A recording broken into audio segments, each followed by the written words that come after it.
Hello, and thank you for the opportunity to chair this panel today. It's very exciting, and I think very excited to be joined by Bojana and James.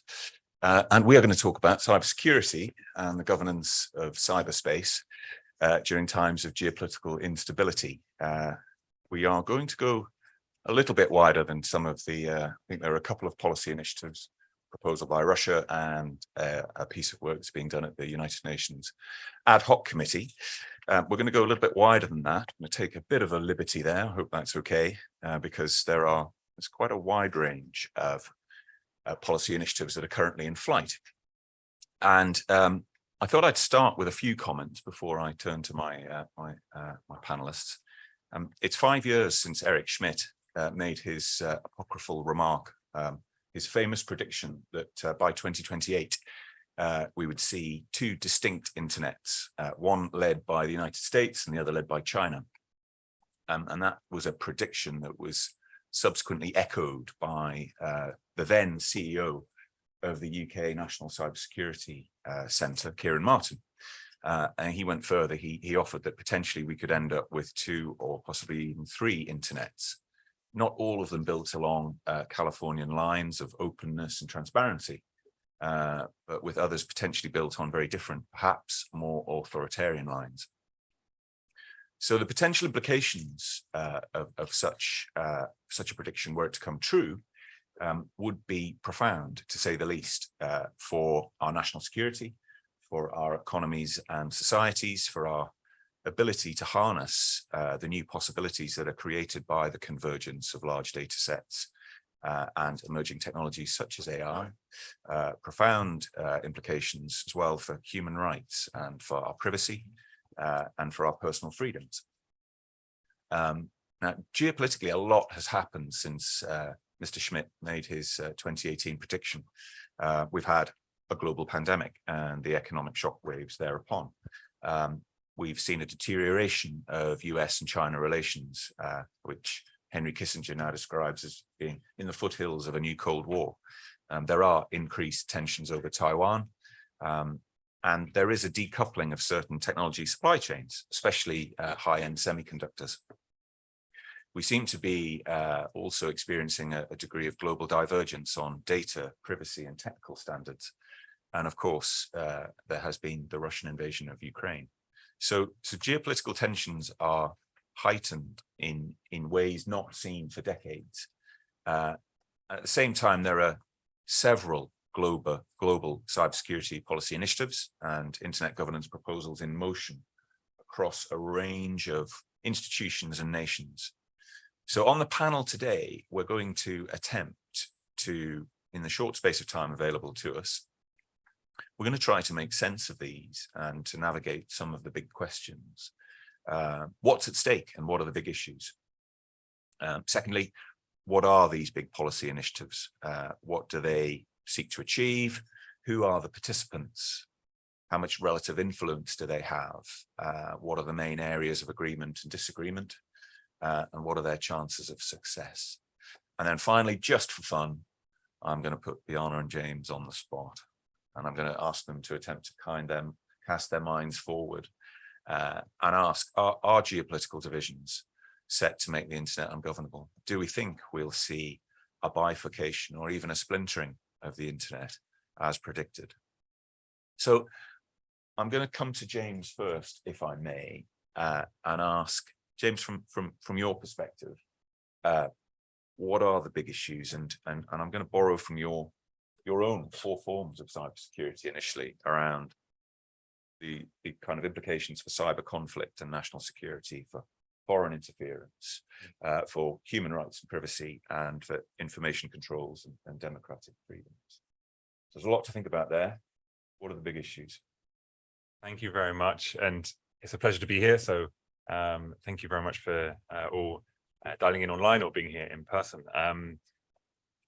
It's a big question, and there's plenty to talk about in terms of geopolitical instability. I will start by highlighting 5 changes in the major geopolitical landscape beyond cybersecurity and the governance of cyberspace, And then, as David has kindly suggested, I'll narrow down into their implications for cyber governance and cybersecurity. The first is a renewed threat of serious conflict between superpowers. We have, of course, the full-scale invasion of Ukraine by Russia ongoing since 2022, with increasing support from NATO states to Ukraine on the other side. There are threats to nuclear reactors in Ukraine, and rhetoric, especially from the Russian side, that no options are off the table in terms of escalation. This is somewhere that we have not been for many years. Since the Cold War, the use of nuclear weapons in conflict has been almost a taboo, and we are looking at actors threatening to break that taboo. Not going so far as to do so, but this could be catastrophic.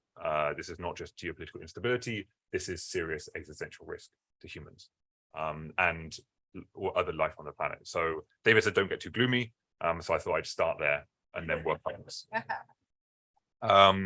The second point here is, more widely, we have a state of geopolitical competition. Whereas you might see the rosy days of the early internet age as being one where organizations, especially companies, could trade and build their markets freely around the world. This is becoming increasingly difficult to do so. Trade barriers exist, often for national security reasons, both in China, in the US, and in Europe as well. And so the blurring of economic competition and national security reasons for preventing corporate access from foreign countries into certain national markets are really closely intertwined. And it's that juxtaposition between national security and economic security is one that is increasingly going to play out over the next few years, whether it's in semiconductors, which you already mentioned, in other forms of internet infrastructure, Huawei being the case on one side, the Clean Network Initiative being the case on the other, or more generally in terms of new and emerging technologies. We had a whole panel on AI, and obviously the investment in AI skills in data and algorithms is going to define the cutting edge of technology and where that sits geopolitically for years to come. In terms of, to move slightly away in terms of geopolitical challenges, we then have sustainable development, right? We are not, it's very important for these kinds of conversations not to get stuck on the superpower tussles.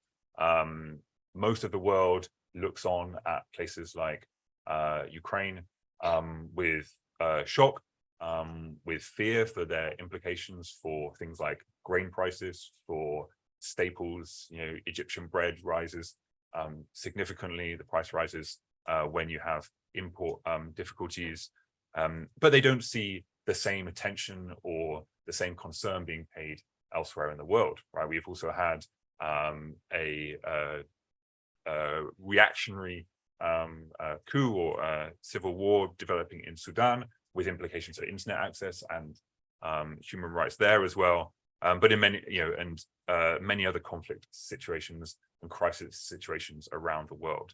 And so having an effective development agenda and regime worldwide, which both focuses on decreasing instability in developing countries and giving them access to technologies, to digital means to grow their economies, to give individuals access to information, is a really important part of the coming geopolitical landscape. And that's, of course, not to mention the importance of this being sustainable development, right? We will be increasingly faced with climate risks in a climate changed world, and digital technologies, including those with significant cybersecurity risks, will be used to monitor and to gather data on this as well. Finally, I'll end by talking about the information space more generally. The kinds of conflict that I mentioned are ones that, even though they are new in character, might have been recognized by observers and analysts sitting in Chatham House or places like that 50 years ago or 100 years ago. They might not have recognized the challenges that we face in terms of misinformation, disinformation, algorithmically influenced virality, difficulties in young people having the right media education, having buying into online worlds, committing themselves to virtual lives and suffering harms as a result of that in ways that probably could not have been dreamt of a century ago. So that's the final major challenge. What's at stake here? I think if we combine all those things together, we see that cyberspace, of course, is central to all of these, whether through conflict, cyber operations in conflict, whether through digital development, or through the competition over technologies. And cybersecurity itself is going to play a central role in both enabling countries to either stay out of or minimize levels of competition and conflict, and also to enable individuals to have full access to their rights and freedoms. Thanks, James.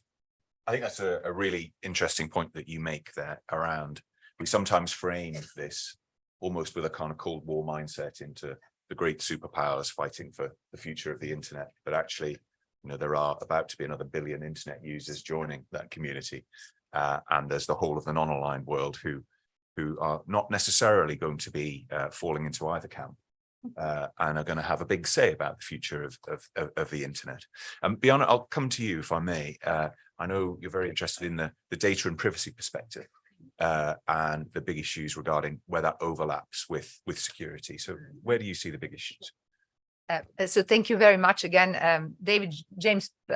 Pleasure to be here with you on this panel, but also this really is an important fora. In fact, it's the kind of fora we need. Because these things can't be solved in silos in company offices or think tanks or government departments as well. So let me sort of now, James, what you set out for us is really fantastic, because I can now juxtaposition that, whatever the word is, in onto sort of the digital policy data world that I live in. And I lead a think tank which works with companies as well as policy lawmakers on ensuring responsible use of data, responsible development of technology in a way that protects privacy, but also builds convergence globally and engagement as well. So I'm trying to influence all sides to see the different way. And here is what I'm sort of learning from these discussions. And I speak a lot with boards as well as senior executives. And they are realizing the geopolitical tension. Of course, it is probably first in the supply chain, but we are now telling them actually it's about data digital. It's about what your strategy is all about. All companies are going through this digital transformation, so it's incredibly relevant where data is. What can you share? What can you access? How you understand your own commitment to responsible data use as well. So first of all, data is, as I often say, is this bipolar. Data is incredibly beneficial. All of the benefits, powers AI, powers governments, effective governments, powers new services and products, enables individuals to participate in education, democracy, enables data altruism. But on the other hand, there is this data is very toxic. It's heavily regulated in a way that is actually fragmented, that creates burdens and barriers, and I'll talk about them. It is a massive risk. It's an asset, but it's a risk, because when you lose it, or when somebody takes your major asset or makes threat to it, that's a major business continuity issue, and also for governments as well. So I think everybody's now realizing that data is a major asset. It's actually John Edwards, our Information Commissioner, said it's a major asset that is not on companies' account sheets, and it should be, right? It really should be. And that's what we're trying to kind of, wake up everybody and say, this is something that you need to worry and take care about, but equally governments need to worry and take on in terms of their policy. And in particular, when I say it's asset, it is actually going to be essential for, as we have heard in the previous panel, proper functioning of AI, machine learning is going to be essential, as we're going to hear this panel, for proper cybersecurity, data sharing, and understanding the threats and dealing with them. So it is a huge asset, and we need to be able to use, collect, share data in a responsible way for all these reasons that are to do with business strategy, government strategy, and areas like cyber and AI. It is therefore part of the industrial policy, 2.0, 3.0, 4.0, and it should be. And sometimes, you hear some executives saying, well, there is no digital industrial policy, there should be. Well, I think governments are changing that. I mean, they're realizing the cybersecurity threats. So, they're all setting national cybersecurity policies, but they're also setting this digital policy, data policy in a different way. And UK certainly has got that. And with the DCIT, I think it's going to be really positive. I know you've asked Neil Ross that question. I think it's going to be a positive focus on this. And this absolutely has to happen. And those countries that actually see that as a part of industrial policy will actually reap benefits. Now, it is also led to what I call this digital regulatory tsunami. So it's not just data protection and privacy, it's also cybersecurity, but it's also content and platform regulation that is popping up. You might have heard we talk about D-files and deregulation in EU, the DMA, DSA, DGA, Data Act, and then AI, GDPR, and cyber. But all of these laws are now being replicated around the world. So we've got regulation of platforms and online content and safety. You have regulation of use of data, privacy, data protection, which is also a fundamental human right. Please, let's not forget that. It's in many countries in the world, data protection is a fundamental human right. We've got regulation DMA style, which is all about competition and opening and sharing data, enabling data portability. Then you've got the Data Act, which is about sharing between public and private sector. And it's DGA, which is about sharing of public sector data, health data spaces. So, and then of course, AI Act, you've heard about that. There is still cybersecurity regulation. So I often ask myself, how do you get all these different policy aspects, this tsunami, to really mean something? What does it really mean? So I think that requires much more holistic approach, both at governmental level, but also at corporate level, because we have to think about all of these regulation together and not duplicate and triplicate. And that's happening, I'm afraid, at the moment in particular. Then there are some other big trends that are happening in data and digital space in the world. And one is, you've heard that from Neil, is data localization. As governments realize the power of data, they feel this is an asset that they should actually, for all kinds of reasons, keep it within their own countries and not allow sharing of or keep a copy of. Many of this is driven by the national security. Certainly, I would say the data localization requirements that came as a result of, for example, Russia or China are to do with government access to data and national security. India, potentially both that and the economic sort of wish to retain and keep the data so that we don't have this data colonialism or neo-colonialism. I really think this is also something that we in the Western world have to think about.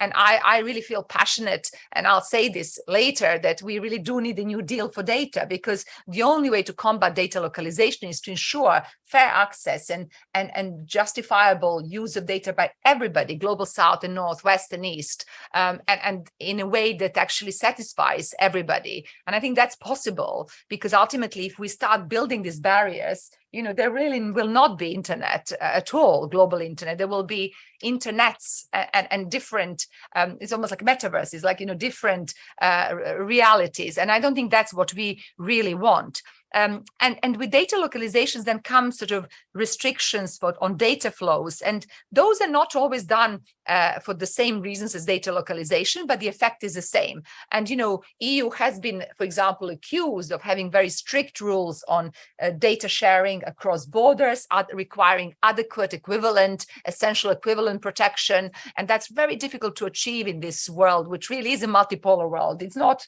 two-polar, it's multipolar. And we have to realize that people can achieve the same goals in different ways, right? It can't be always cut and paste, GDPR style.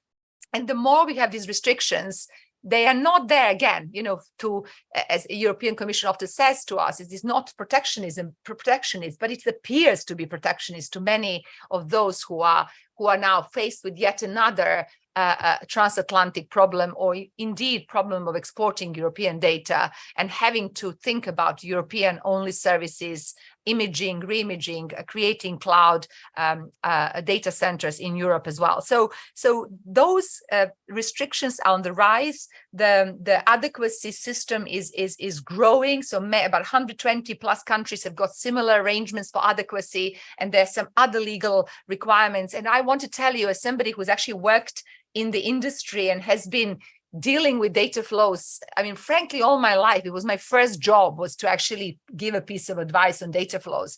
At 25 plus years later, I shall not say 20 years later, yeah, I'm still that young.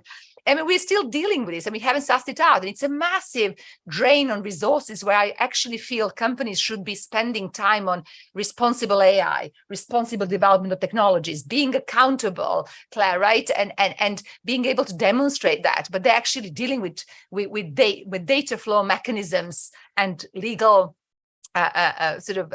shenanigans almost, right? And so, the data protection framework that has been agreed between EU, US is very important, but what about the rest of the world? Honestly, we need a multilateral solution. We can't just deal one country by one country. Data is not just going to the US. Please bear that in mind. It's going everywhere and it's being accessed everywhere. McKinsey talks about repeatedly from 2016, about every 3 years, they have a new survey which confirms that data flows are surpassing the trade in goods and services. I mean, trade in goods. And that's incredible, right?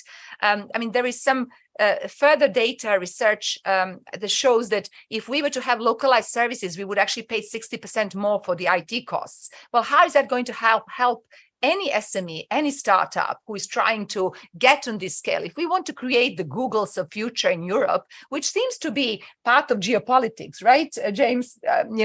Well, then we have to enable these companies to scale up and to have the access to people, markets, supply chain, data centers, and data globally.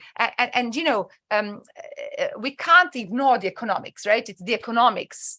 Stupid, right? That somebody has said, and we really can't ignore the economics and the importance of data flows. Now, to add to this mix of kind of geopolitical and data problems is that there has been a huge focus, and I think rightly so, on how governments and national security agencies use data. And the governmental access to data has become a big barrier to data flows, because rightly some countries do not trust the others.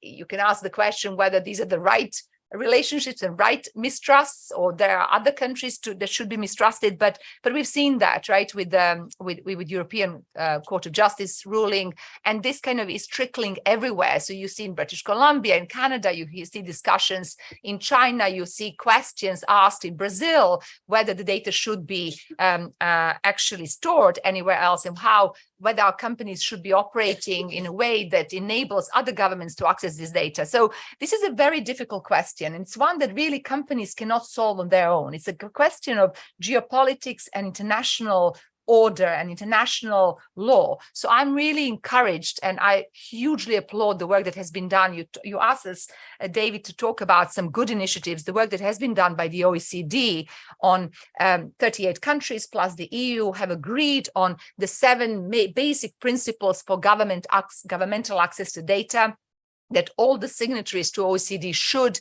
adhere to and implement in their legal systems. I think this is a great step that we need to replicate and expand, right? So we want more countries adhering to these systems, because that provides the legal certainty and the trust that we need for this new deal for data, the new Bretton Woods. So, really is hugely important. Final point, if I can just address, which is sort of the other initiatives that we think are going to be helpful and that are in this doom and gloom, I think, are gathering momentum.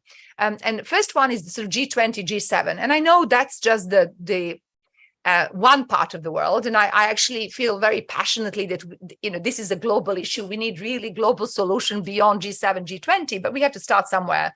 Since Premier Abe started this sort of movement and call for action for data-free flows with trust, we've seen quite a lot of discussions and debates, and every G7 meeting has been picking this up. And now it's starting to get operationalized. Countries of G7 are committed to this. There will be new institutional arrangements as well to push this data-free flow with trust. I think that really is important, and we need to support that. I would also love to see more multilateral approaches to data flows. As I say, moving away from these adequacy and essential equivalency. We can't have essentially equivalent laws because our constitutional systems are different, but we need to trust each other that the outcomes are going to be similar. And this is a very important debate in the UK-EU relationship. And that's another geopolitical tension that kind of adds to this really complicated mix. So I do hope that, things like cross-border privacy rules, which are interesting mechanism that's going global, can be seen as a model for the future. And what that requires is leadership from companies, and I'll address that later. I know, David, you'll ask me about that, but also governments. So I am supportive hugely of what UK is trying to do, but also we've heard France, we've heard, US, EU, that there are lots of governments which kind of see the need for dealing with this thing in a new way. And I think the more we try to get like-minded countries together to look at this together, including cybersecurity, the better is going to be. And I really want to make a huge pledge. We really need data in order to ensure cybersecurity. We need data in order to ensure responsible AI. And we can't always use these privacy enhancing expensive technologies that we heard about. This is the luxury of only top tech giants, and we are working on this. In fact, we've got a project on privacy preserving technologies, but it is a luxury product. It's not going to be available off the shelf for SMEs and startups. So we need to find a way to actually democratize that as well and incentivize companies to do better, and governments should be doing that. So that's the role for me for governments as well in this very complicated multipolar world. Indeed. I thank you, Bojana. You make some very important points there, particularly like your new deal for data. And I think I share your frustration. This should have been put to bed a long time ago, and it would have made our lives a lot easier, but it hasn't. So, we're having to deal with the consequences. I think you make a very important point we'll about have jobs for life. I think you make a very important point about how, we need to do this, we need to do it right, and government and industry need to do it together. Otherwise, others will, that could be suboptimal. So, James, we've heard a little bit about some of the big data policy initiatives. Turning to the cybersecurity side of life, what are the big global cybersecurity policy initiatives? Give us a quick burst on, what are they seeking to achieve? It's not just about the Russian and the UN ad hoc committee. There's more to it than that. But what's the general direction of travel? What are we seeking to achieve? And what do you kind of sense of where does the power lie? Because this is not all about governments; it's about big tech as well. Let's have your thoughts. Thank you. So I'll split the remarks in two. The first half will be focused on the UN system for those of you who have experienced it and its wonderful intricacies. You can tune away now. For everyone else, this might be more exciting. And then the second half will look at things that are outside the UN. And before I begin, it's worth just framing the conversation a little bit more broadly. We should, before I get into the details of various acronyms and what's going on in different UN processes, Bojana mentioned Bretton Woods, right? And that was the creation of the liberal international order, including the United Nations. We should also step back and think, what is the UN for at this moment? Is it delivering those promises, right? When we look at things like the Security Council, where you have repeated vetoes, you have almost entire stalemate, questions about whether it should be expanded or disbanded or something else that rhymes, works like that. We also have the Human Rights Council, right, which again has been well publicized in terms of its relevance to human rights per se. And yeah, so the UN is really struggling to define itself for the long-term future. And within this broader context, we have multiple cybersecurity and cybercrime processes, beginning from over 20 years ago with small groups of governmental experts, expanding into open-ended working groups, discussing things like capacity building, the role of international law in constraining and shaping state behavior in cyberspace. And now that kind of discussion, to say where we're going now, is becoming more concrete, right? It's maybe moving to an implementation phase. This is the idea behind what is now called the program of action, that it becomes on a more rolling basis something that states can draw on to improve their cybersecurity at a national level and participate in international dialogues. Now, separate to that, we have also had a 20, 30 year plus conversation on global or multilateral cybercrime cooperation. The landmark there a couple of years ago being the Budapest Convention with the Council of Europe. I was really happy that Bojana mentioned the G7 and G20, because if you look into the weeds of the origin of the Budapest Convention and the 24/7 network and things like that, you find the G7 and G20 groups of experts playing a really influential role, in the mid-90s when that comes to light.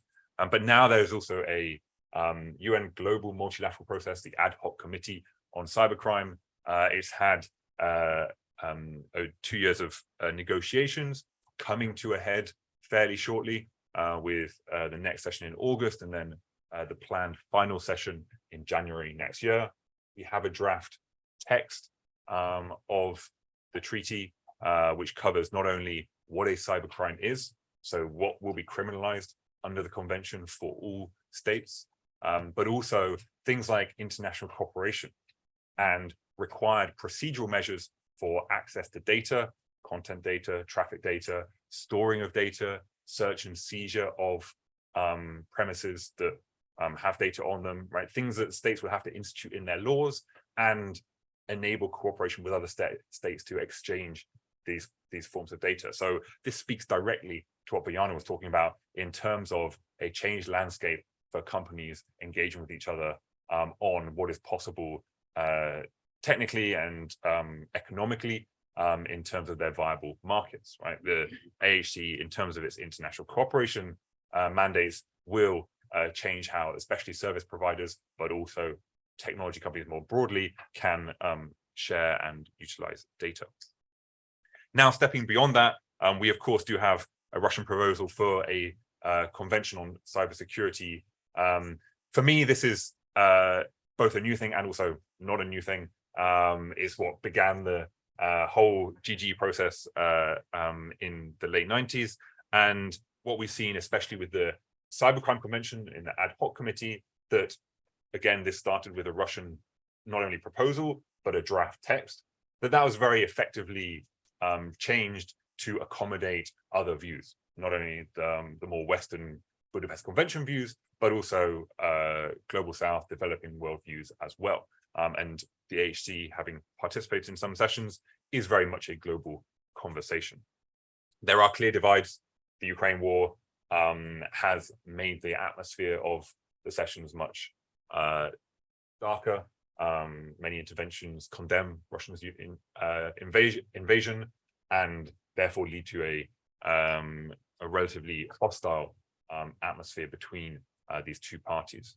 It's also worth saying that these negotiations at the UN have been affected by the pandemic. We haven't talked too much about the pandemic, but they were initially online and then hybrid, and it's much more difficult to actually conduct negotiations in that setting. It's more prepared statements, no one can read the room, there's less room for negotiation as well. So maybe the more in-person sessions now will change that. Finally, I'm going to, this is still on the UN, right, everyone, right? We're going to talk a bit about the Global Digital Compact, right? These are very much narrow cybersecurity and cybercrime processes, adding them together with big technology issues like AI, like data governance more generally, is the aim of the proposed Global Digital Compact. It's the aim of the US Special Envoy for Technology.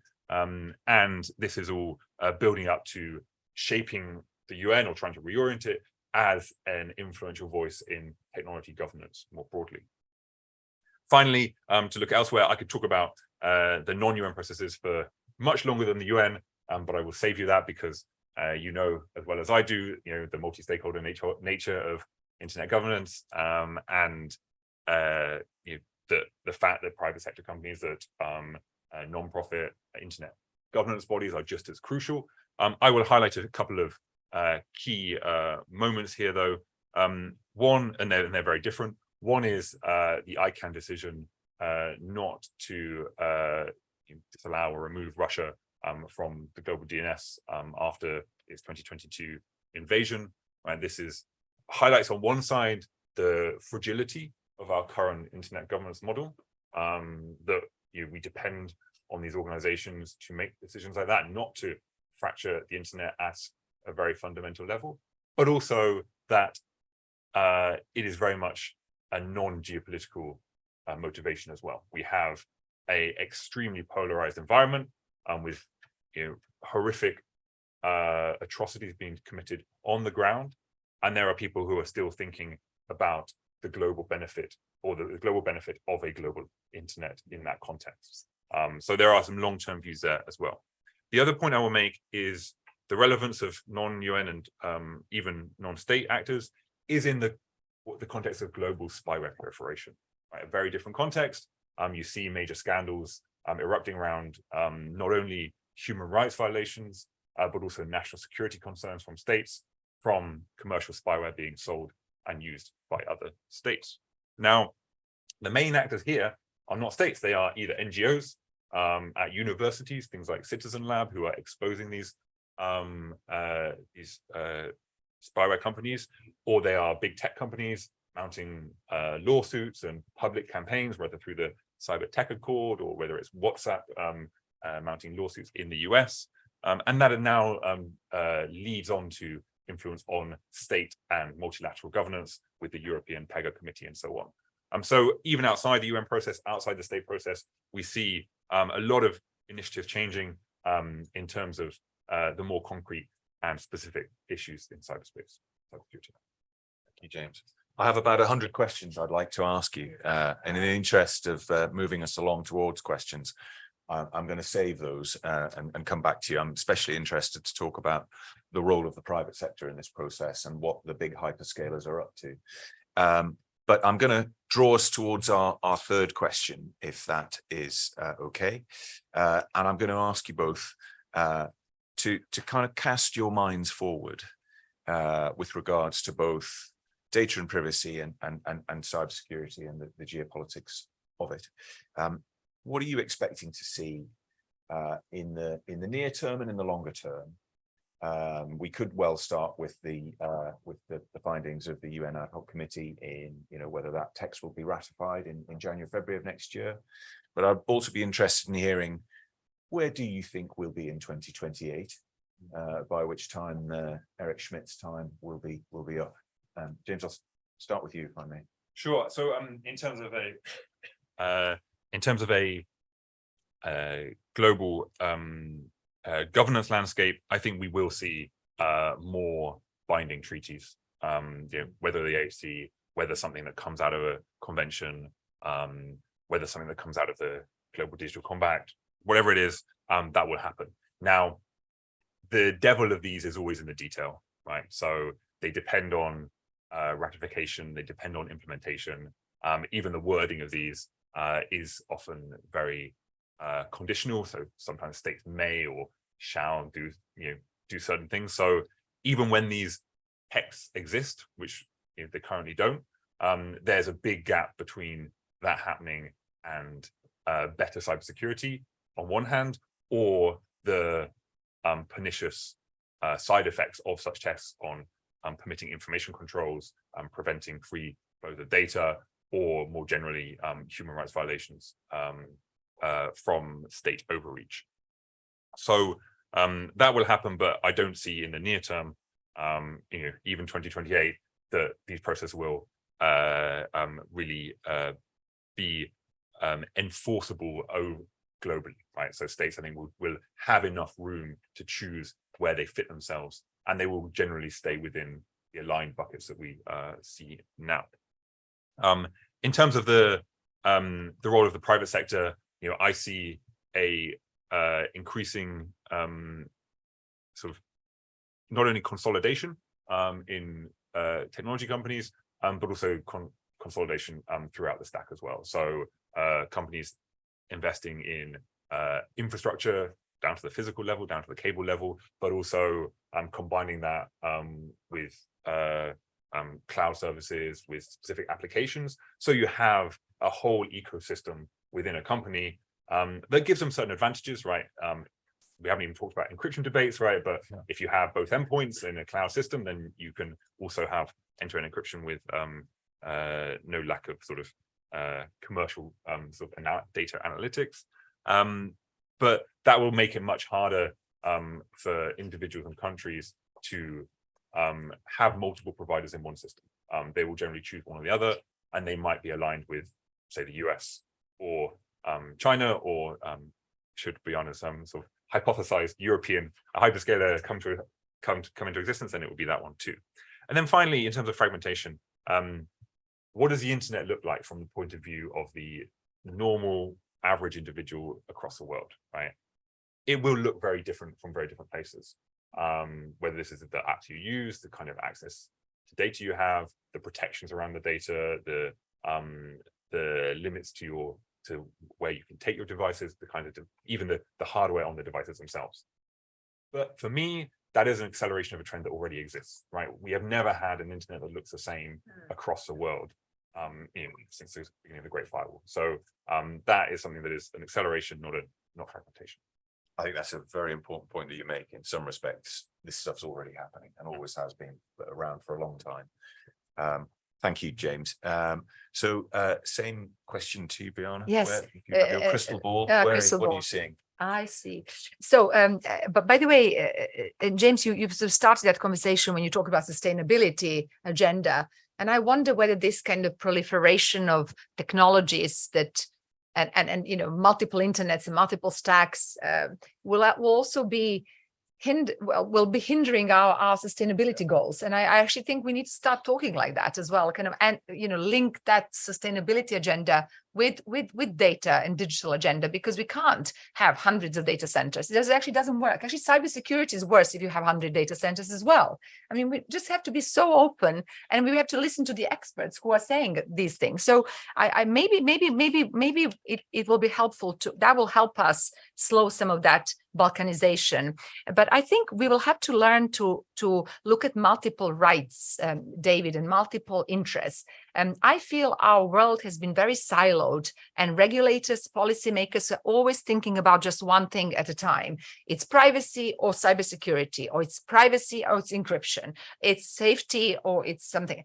It's children's protection here, but children's got best interests as well. So we can't do that anymore. We have to stop making policy and laws in silos. We have to think holistically and learn to balance different rights. No one right is more important than the other. And COVID showed us that. We learned something in COVID. And I just would like us to go back to that modus operandi, where we can move faster and we can move better when we sort of, shed some of the bureaucracy and unnecessary things and really be maybe risk a bit more risk taking. I kind of feel we have to be more risk taking, and I think companies will have to do that as well. And to your point, what do companies do? I feel there is a shift taking place where it isn't just about legal compliance anymore. It's about existential business sustainability. Will we have a business in the future if this is not trusted, responsible business and business that understands the geopolitics and can play these geopolitics right? We at CIPL have been advocating for a long time organizational accountability. So it's time to actually step that up. corporate digital responsibility. If you are big tech player, you have got massive responsibility and you have to behave in that way. And in fact, we are seeing that. I think AI is going to help us with that debate, because in some ways we are now responding, and C-suite and boards are now really asking these questions like, are we good enough? What do we have to do? So holistic approach to digital from the corporate boardroom, looking at this beyond risk and compliance as a trust, as a sustainability thing. And I think we're going to see, I know ESG is not popular in some countries, but ESG is popular in some other countries. I mean, there's a lot of reporting taking place now in Europe. There are new rules. I hear from industry, lots of this will be tick the box, which is a shame, because we actually want the spirit of ESG to get bigger. But there is a link between data, digital, and ESG. And I think that link we need to also ride on. So I'm giving you areas where I see optimism, but it's going to be very bumpy ride as well. Thanks, Bojana. So I'm going to exercise my chair's prerogative now to sum up very quickly before we open for questions. So we've heard these are big issues. There's a lot at stake. It's not all about national security. It's also about the opportunity cost and basic freedoms and a whole range of issues. And I think we've heard quite an optimistic view that we will get to a global compact, we'll get to an agreement on cybercrime. I think the question is whether or not that will actually make its way meaningfully into the world in a way that makes a difference.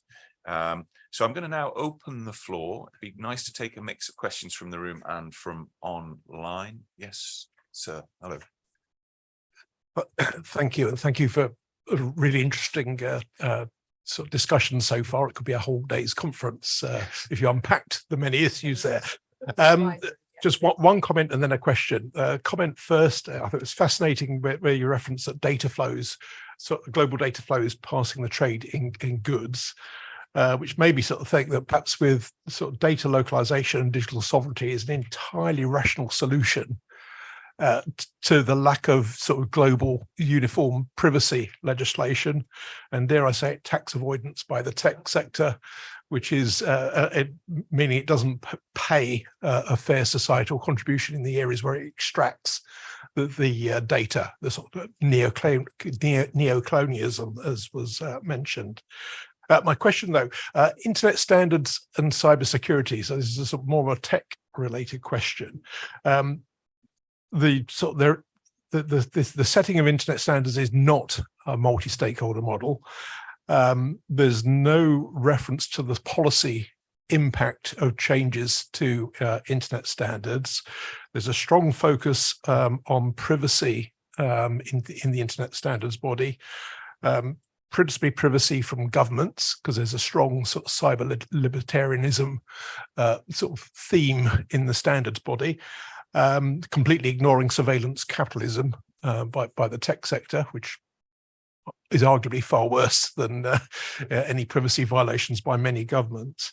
And there's a forced equivalence, in my view, between end-to-end encryption, privacy, and security. They're three entirely different, unconnected things, but often the suggestion is that if you have end-to-end encryption, you have privacy, you have security, which in my view is entirely false.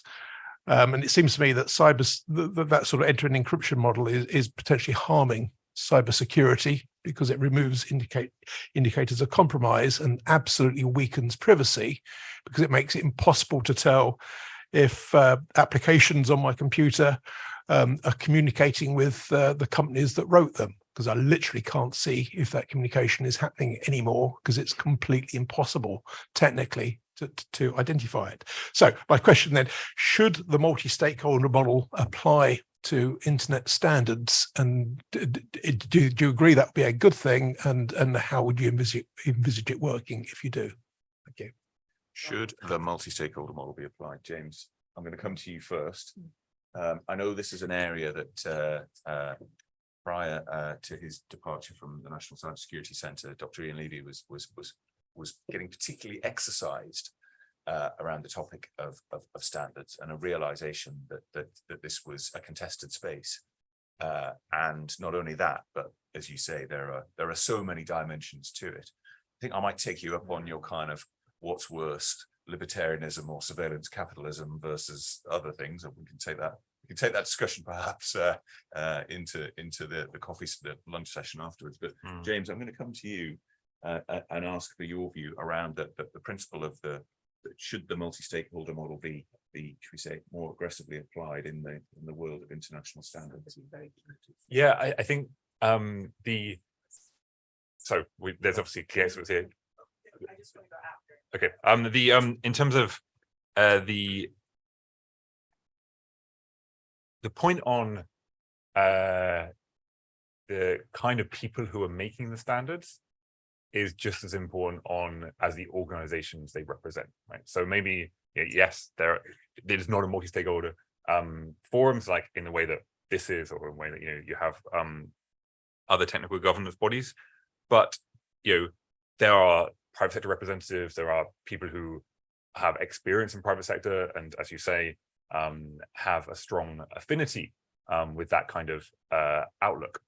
And so the question for me is really not, are they formally multi-stakeholder, but what perspectives are coming to the table? And if the perspectives are purely of one particular kind of state, that is a problem. If the perspectives are purely of one particular kind of corporation, that is also a problem. And I would question the distinction between surveillance capitalism as being less of a problem than state authoritarianism, because in many cases the two enable each other. So you can see that whether in my work in the Middle East or more widely. Now, the final point I'll make is on very briefly on encryption and cybersecurity, because I think that's where you sort of you went with the question. And in here, I will just very shamelessly draw completely on Bojana's point on balancing rights, because it's not clear that cybersecurity is always challenged by end-to-end encryption. In some ways it is, but that depends on the kind of cybersecurity you are hoping for, right? If you are a human rights defender whose communications are being read by an authoritarian government, end-to-end encryption is going to help you in that case, right? But then they're going to go to spyware companies to get access to the phone to get around end-to-end encryption. Complicated situation. If you're someone else if you're a corporation, in ways it might help you to justify privacy, data privacy for users' data that you hold. It might make it much harder for you to manipulate that data in ways that are entirely permitted, and also to conduct instant response or cybersecurity measures on that data as well. Right? Again, not a clear situation. We have 5 minutes left, so I'm going to come to you, or we can move on. Okay, we have another question over here. Yeah, thank you, Dominique. I'm a consultant. So to put it bluntly, Andrew's saying, should the IETF move beyond its view that Snowden is still a god? And that's, so that's the attendees in the IETF actually are just of one persuasion, whether they're private sector or civil society. I've been bullied, so I no longer attend anymore.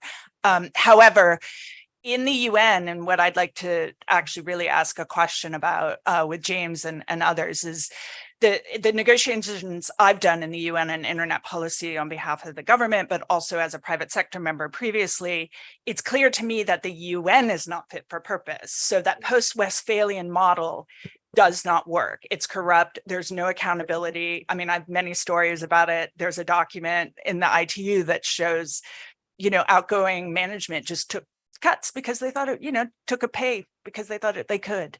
So the question is the Global Digital Compact and the Tech Envoy and all these processes, which don't replace processes, but add on and on and on and cause money to be spent sort of without a limited budget. The Tech Envoy travels around the world. I don't even know what he does. I'm sure most of us don't even know. Is that the right system? How can we reform and change that from within? We're not going to get rid of the UN. I mean, in an ideal world, we would. But right now, the problem is what we need to do in terms of the multi-stakeholder model of internet governance.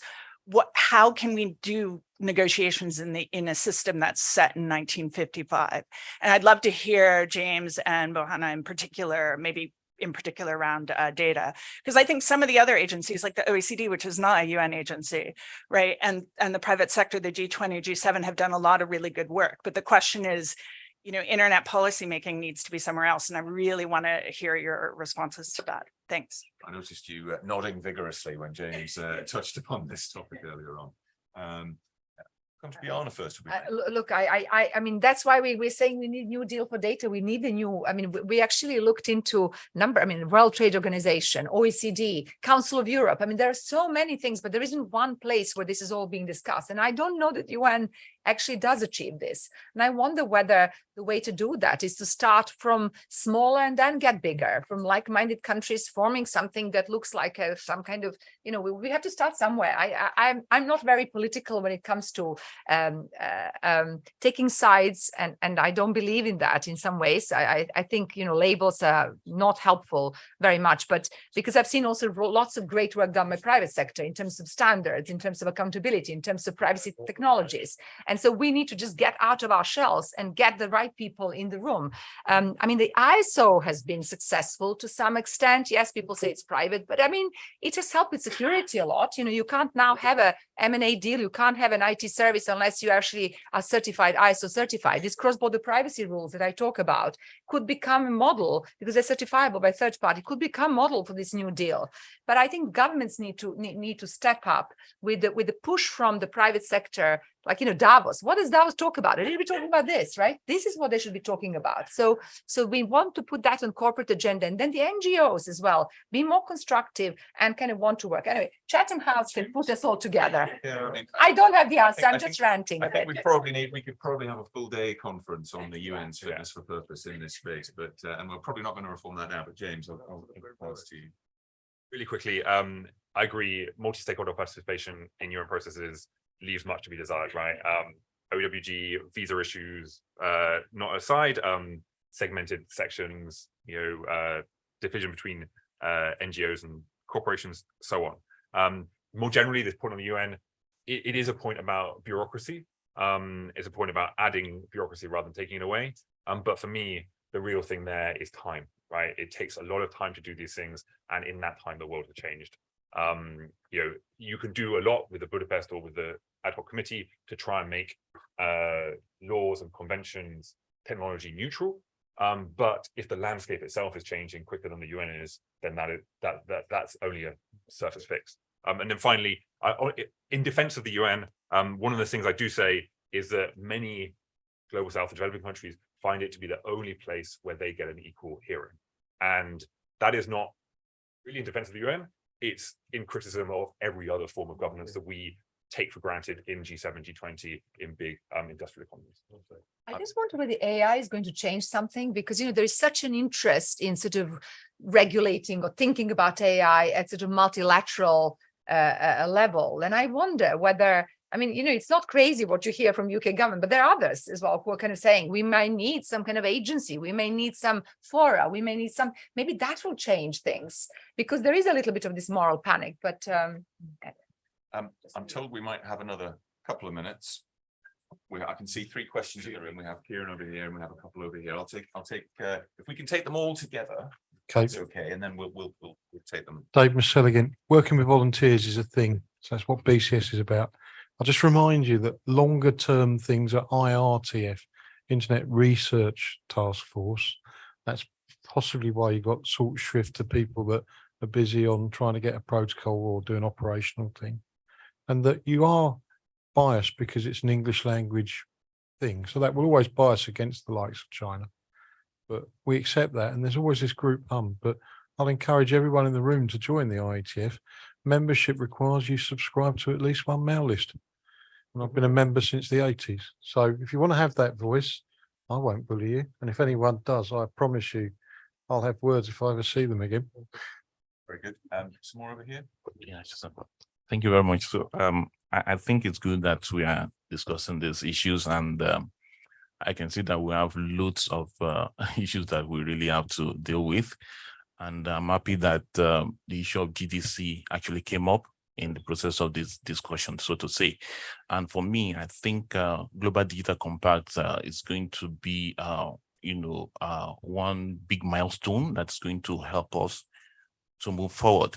Why I'm saying that is because for us to take care of all these issues, the privacy, the digital industrial issues, and so many other issues. We need a one-stop shop that's going to take care of everything. And at the same time, it's going to be inclusive. And I also believe that the issue of multi-stakeholderism, it's a big deal when we're talking about all these things, because the issue is that it goes beyond just the government. It goes beyond just even the private, organizations. We have to talk about the, the non-government, the not-for-profit organizations too. The tech community has to be involved, and so on and so forth. And even the disabled, the disabilities has to be taken care of. So I believe so much in the fact that we need to go in the way of, multi-stakeholder. That's when we can have a robust solution. And perhaps GDC is something that we're willing to expedite action on, so that probably maybe is going to take care of all those issues, coming together. But that's just my own personal opinion. I don't know if, anybody will agree with me on that. Thank you. Good points. Thank you. I'm going to come over here finally to Kieran. Kieran, you had a question. Yes. Hi, Kieran McCarthy. So yeah, this is the UK IGF. So my question is, what can the UK pragmatically do? Should the UK government involve itself more in UN processes or OECD processes? Should UK industry come up with solutions that work, that can be shown to the rest of the world? Should UK policymakers push for how we create global compacts? What can we pragmatically do? It's a good question. In fact, we had hoped to have had Baroness Ludin here Yes. today, who was going to talk specifically to the role of the UK. Unfortunately, she couldn't make it at the last minute, but we'll endeavour to speak for the UK on this matter.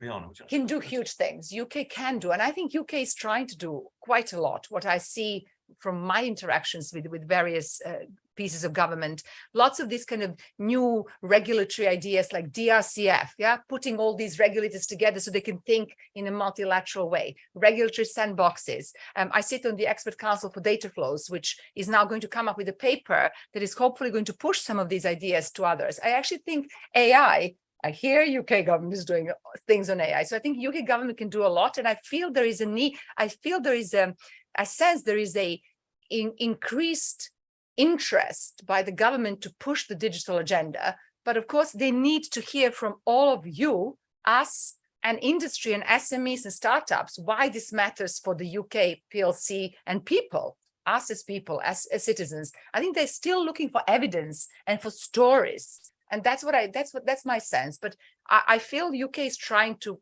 put that leadership cap on together with some others.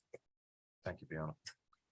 Unless there are, I'm told we are out of time, and therefore I'm terribly sorry, but I am all that stands between you and lunch, and we don't want mass hunger breaking out. So I'm going to, first of all, I'm going to say thank you very much to our two panelists. I'll ask you to say, thank you very much.